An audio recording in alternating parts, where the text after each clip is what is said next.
vez sea San Omobono el único ejemplo de la historia de un esposo y padre de familia que llegó a la santidad reconocida oficialmente por la Iglesia, habiendo pasado toda su vida en actividades comerciales. Nació en una modesta familia al norte de Italia alrededor del año 1140. Sus padres le pusieron el nombre de Omobono, que significa hombre bueno, y que fue una señal profética de la santidad que iba a alcanzar. Cuando era joven, ayudó a su padre en la actividad comercial, conociendo los abusos y astucias de esta profesión. Se previno siguiendo las normas de una conciencia honesta y leal, conforme al principio de Cristo. No hagan a los otros lo que no quieren que los otros les hagan. Antes de comenzar el trabajo en la tienda, rezaba sus oraciones y posiblemente asistía a la Santa Misa todos los días, pues él decía: sin la bendición de Dios nada se hace bien. Con el mayor escrúpulo evitaba engaños y fraudes, mentiras en las transacciones comerciales. En su mostrador no había peso falso.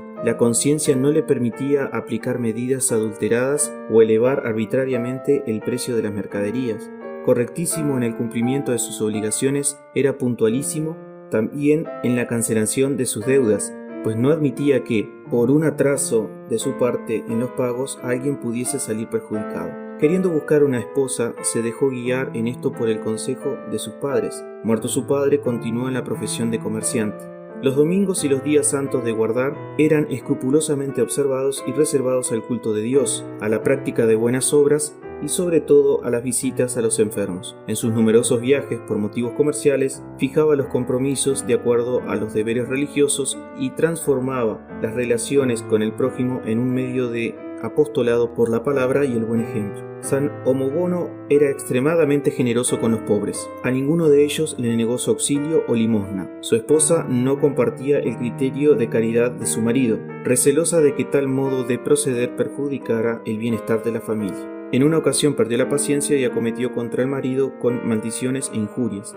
Omobono soportó todo con paciencia y mansedumbre y advirtió a la esposa la promesa de Cristo: den y recibirán en medida más abundante. La mujer se mostró inaccesible a este argumento evangélico y continuó en desacuerdo con el marido hasta que un hecho extraordinario le abrió los ojos. Durante un tiempo de carestía, Omobono fue buscado por una multitud de pobres. Este, aprovechando la ausencia de su esposa, distribuyó todo lo que poseía. Al regresar la esposa a casa, encontró la misma abundancia de alimentos que antes de su ausencia. Desde ese día se resignó y admitió la generosidad de su esposo. Por otra parte, su prestigio de santo contribuyó, en determinadas circunstancias, a pacificar a los ciudadanos de su ciudad natal. Todo el tiempo que le quedaba libre de sus deberes familiares y profesionales, Omobono lo empleaba a la oración y a visitar la iglesia, donde permanecía largo tiempo en adoración al Santísimo Sacramento de la Eucaristía. Omobono murió el día 13 de noviembre de 1193, cuando estaba participando de la Santa Misa. Después de su muerte se verificaron numerosos milagros sobre su tumba,